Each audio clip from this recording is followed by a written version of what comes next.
Hello and welcome to the Movie Truck. Today marks the 25th year anniversary of Hey Ram.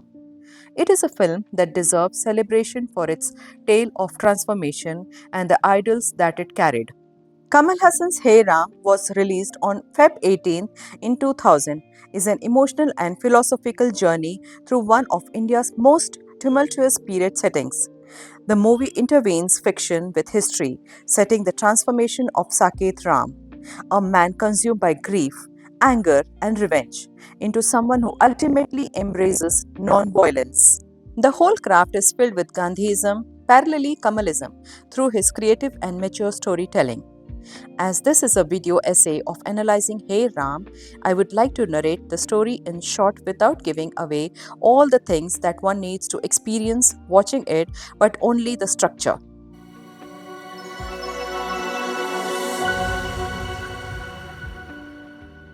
The film is set against the backdrop of India's partition and Mahatma Gandhi's assassination. Saket Ram, a Hindu archaeologist, loses his wife Aparna during the communal riots in Bengal. Enraged and radicalized, he is drawn into an extremist group plotting to kill Gandhi, believing him to be responsible for India's division. However, his journey exposes him to harsh truths of hatred and violence, leading him to abandon his mission and experience a profound internal transformation. Now, let's understand the most iconic scenes that define the film's depth, craftsmanship, and philosophical core. The brutal loss of Aparna, the turning point. One of the film's most haunting scenes is the brutal murder of Saket Ram's wife Aparna, played brilliantly by Rani Mukerji.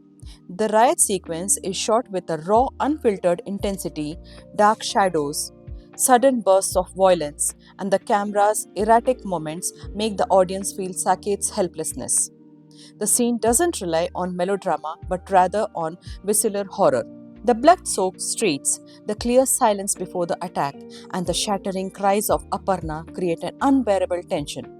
When Saket sees his wife violated and killed, something inside him dies. His grief is not loud, it is internalized, making his descent into radicalization feel inevitable. The way Kamal Hassan conveys this silent rage through just his eyes is masterful. The cinematography is crucial.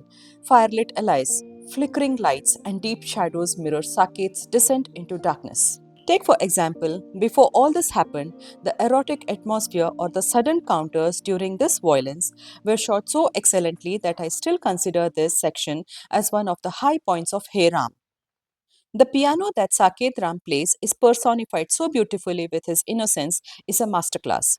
When he was playful, he played numerous melodies across the piano, but after being infected with hatred, he restricts himself to single octane, reflecting how things have changed with time. Mythili, the ultimate healer and his love. After Ram loses Aparna, it takes him 6 months to get convinced to get married to Mythili, who is a Vaishnavite Tamilian. The whole family literally worships Gandhi and even sings Vaishnav Jananto during the occasion of matchmaking, which is also the favorite song of Gandhi as well. Though Ram is shattered from inside, now he sets his journey as a new man but gets completely radicalized by Abhyankar that he meets for the second time on his way back to Calcutta. Be it the beautifully written scene where Ram tries to bless Mythili and realizes that the toe ring of Aparna is still with him on his fingers, or the scene that should be viewed from the perspective of Abhyankar, where a drunkard man countering both Ram and Abhyankar with Indian flag in his hands, saying Hindu Muslim Bhai Bhai, adds great depth to the narrative without being preachy. The Maharaja episode. Saket Ram, on his mission to assassinate Gandhi, meets the Maharaja in Maharashtra, who is purely an extremist in his ideas. He invites Ram for the event of Dasara's Ravan Dahan and takes him to a secret place to hand him the pistol. Ram is completely intoxicated with sombras in his scene, trying to figure out things around him. Once it all reaches the peak, he struggles hard to distinguish between his wife and the gun when he makes love to Mythili. This stands out as a brilliant writing of Kamal, at least for me, trying to reflect upon the seed of power and hatred that has taken over Saket Ram. Saket Ram and Amjad Ali Khan. Brotherhood shattered by communal hatred. Another powerful moment is the confrontation between Saket and his Muslim friend Amjad, played by Shahrukh Khan. Once bound by friendship, their relationship is tested by the tides of hatred sweeping throughout the country. The scene where Amjad tries to reason with Saket, urging him not to give in to vengeance, is deeply moving. The cinematography contrasts their ideological clash.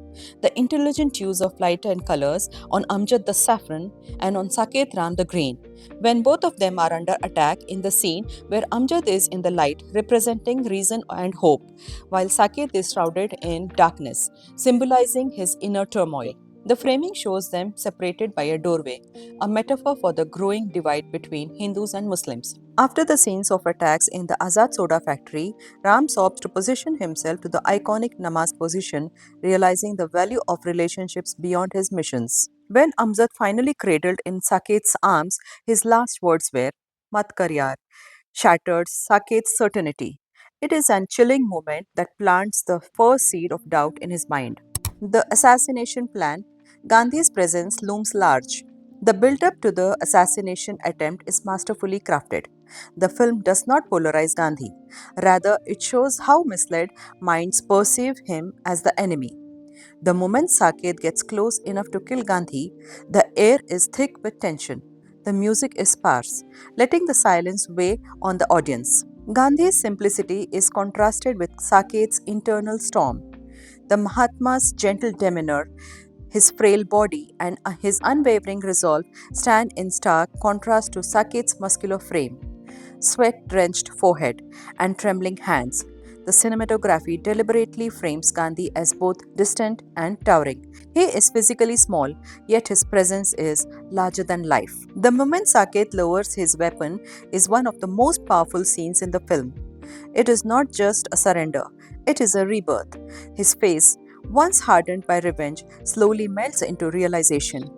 Kamal Haasan's expression in this scene is a masterclass in acting. Without a single word, he conveys the weight of his character's transformation. The climatic redemption, Gandhi's death and Saket's tears.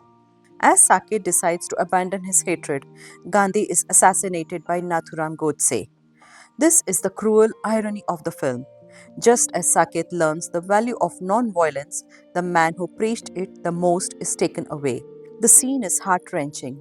The crowd freezes, birds scatter, and a single gunshot rings throughout the scene. The camera doesn't focus on Godse. Instead, it lingers on Saket, whose eyes widen in horror.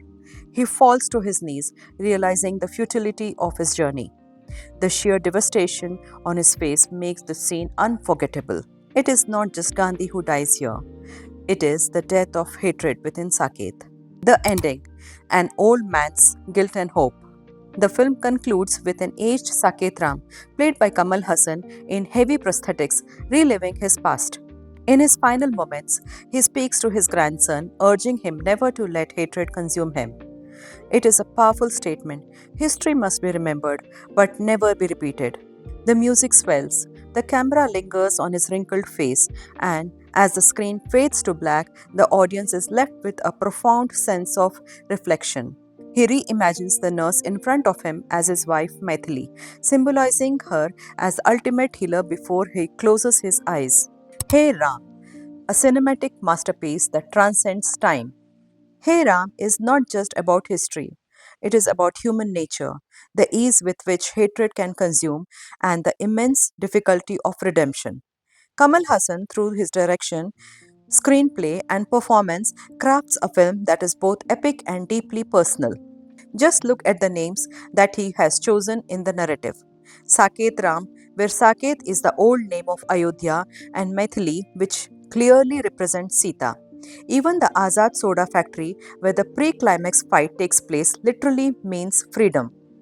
Once, when Amjad is caught by a Hindu radical group, Saket Ram calls him his brother, and out of nowhere, he addresses him as Bharat. How finely it all unfolds defines Hey Ram's mastery of narration. In return, when Amjad confronts, saying, Enna Amjad Ali Khan, Naramatambida, meaning that he is not Bharat but Amjad Ali Khan, and still he is Ram's brother, still makes me think how true the dialogues were to the core of the film. The film's cinematography, lighting, and the sound design elevate it beyond a historical drama into a psychological odyssey. Each scene is layered with meaning, using visual metaphors, color palettes, and framing to communicate the depth of its protagonist's transformation.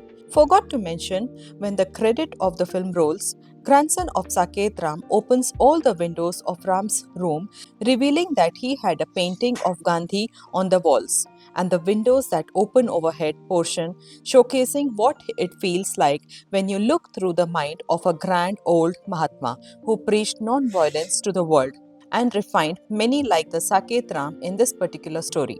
At 25, Hey Ram remains one of Indian cinema's most thought provoking films. It is a film that doesn't offer easy answers, but instead compels its audience to reflect, question, and most importantly, remember. If you like this video, please share and subscribe for more such insightful contents. Thank you.